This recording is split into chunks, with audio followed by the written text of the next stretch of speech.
여러분 안녕하십니까, 진성호입니다. 역대 대법원장 중 최악의 대법원장은 누구일까요? 저는 지금 김명수 대법원장을 꼽습니다. 자, 지금 이 김명수 대법원장이 재직하면서 했던 인사 또는 이 지위를 보면 정말 이렇게 법관의 권위가 무너진 때도 있었나 싶을 때가 많습니다. 여러분 기억하십니까? 이 김미리 부장판사.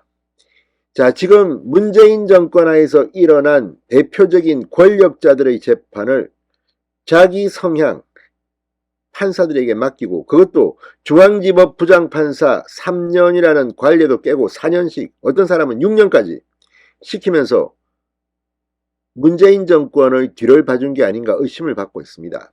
또 김명수 대법원장 자체가 법관 내에서도 존경받는 대법원장 수준이 못 된다는 그런 비판도 있습니다. 그렇지만 그런 것들은 차치하고 지금 김명수 대법원장이 마지막까지 이제 임기가 끝나갑니다. 윤석열 대통령 임기 중에 대법관들은 모두 다 교체됩니다. 이제 내년입니까? 임기가. 그런데 마지막까지 자신의 측근들을 주요 보직에 앉히려는 게 아닌가 의심을 받고 있습니다. 자, 이런 가운데 현직 부장판사가 공개적으로 김명수에게 반기를 들었습니다. 터질 것이 골마 터진 겁니다. 그런데 그 이야기를 들어보면 지금 가장 중요한 지법이라고 평가받는 서울중앙지법의 법원장 후보 3명이 모두 김명수 측근이 아니냐는 비판이 나오고 있습니다. 수석부장판사, 또 뭐 김명수 비서실장 출신. 자, 이제 김명수에 대한 비판이 터지고 최근에 김명수 측근으로 알려진 사람들의 과거가 드러나면서 김명수는 마지막 아주 비참한 최후를 맞을 것으로 보입니다. 진성호의 융단 폭격 시작합니다. 김명수 대법원장을 융단 폭격합니다. 방송에 앞서 아직 진성호 방송에 구독자가 아니신 분은 붉은색 구독 버튼 눌러주십시오. 더 좋은 방송으로 보답하겠습니다. 자, 방금 전 조선일보가 굉장히 충격적인 특종을 하나 했습니다. 전국 법관들의 직급별 대표 모임인 전국 법관 대표 회의 소속 현직 부장판사가 과거 김명수 대법원장의 편향된 인사 사례를 구체적으로 공개하면서 현재 대법원에서 추진 중인 법원장 후보 추천제 확대를 재고해달라고 공개적으로 요청한 것으로 전해졌다고 보도했습니다. 김명수 대법원장이 내년부터 전국 20개 지방법원으로 이 제도를 확대 실시하기라면서 법원 내부에서 반대가 이어지고 있는 것으로 보입니다. 왜 이게 문제일까요? 자, 전국 법관대표회의 산하 법관인사제도 분과위원장인 이영훈 서울 서부지법 부장판사는 27일 법원 내부 게시판에 행정처 요청사항 관련 추가 부탁한 내용 공유라는 제목의 글을 올렸습니다. 이 내용이 김명수를 비판하는 겁니다. 이거에서 이 부장판사는 최근 전국 최대 법원인 서울중앙지법 법원장 후보로 지명된 후보 3명을 거론하며 공교롭게도 모두 수석부장이거나 직전 대법원장 비서실장으로 근무한 사람이라고 비판했습니다.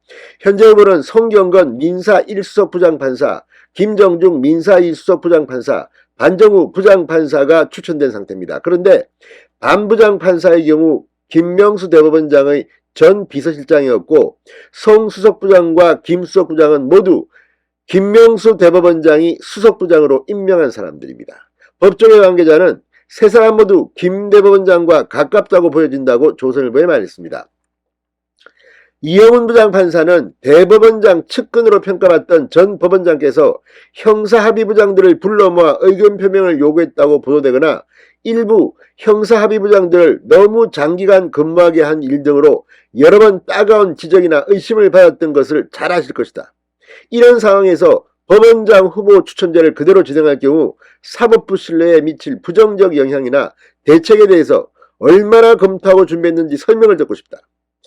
자, 그러니까 지금 이 부장판사는 점잖게 표현했지만 김명수의 이 속내가 드러난 적이 한두 번이 아닙니다. 자, 김 대법원장, 아시다시피 우리법연구회 출신으로 회장을 지냈습니다. 김 대법원장의 측근으로 꼽히던 민중기 전 서울중앙지법원장, 이 2020년 11월 형사합의부 부장판사들을 소집해 대검찰청의 이른바 판사 성향 분석 문건에 대해 비판적 입장 표명을 권유했던 사실이 지난 4월 뒤늦게 알려져 논란이 된 점을 상기시킨 겁니다. 김명수 대법원장은 또 2021년 정기인사에서 중앙지법 3년 재직 원칙을 깨고 사법행정권 남용재판부인 윤종섭 부장판사를 6년째, 조국재판부 김미리 부장판사를 4년째 잔류시켜 특정 사건의 처리 방향에 암시를 주는 게 아니냐는 지적을 받았습니다. 실제로 김명수가 이렇게 특혜를 줬다고 의혹을 받고 있는 부장판사들, 문재인 정권의 사건들 막 뭉개거나 막 시간 끌거나 아무튼 눈총을 받았습니다. 이게 김명수 대법원장의 정체입니다. 자, 분과위는 앞서 23일 법원장 후보 추천제가 인기 투표식이고 사법 파퓰리즘을 확대하는 원인이라는 지적이 있다. 대법원이 이 제도의 성과와 장단점, 구성원 의견 수렴을 했는지 여부에 대한 답변을 요구한 바 있습니다. 이에 대해 행정처가 답변이 없자 이번에는 분과위에서 요청한 사항에 대한 회신을 늦어도 30일까지는 해달라고 시한을 정해 응답을 촉구한 겁니다. 분과위는 다음 달 5일 정기회의에서 법원장 후보 추천제를 안건으로 올릴 계획입니다. 한법조인은 김명수 대법원장의 고민이 깊어질 수밖에 없을 것이라고 했습니다. 그걸 떠나서 김명수 대법원장은 이런저런 참 입에 담기 힘든 아주 처참한 일들로 수사를 받기도 하고 또 망신을 당하게 되어 있습니다. 이런 사람이 대법원장이라는 것, 문재인 정권이니까 가능했던 일 아니겠습니까? 정말 대한민국 사법부의 권위가 김명수 때문에 여지없이 무너졌습니다. 진성호의 융단 폭격이었습니다. 여러분 감사합니다.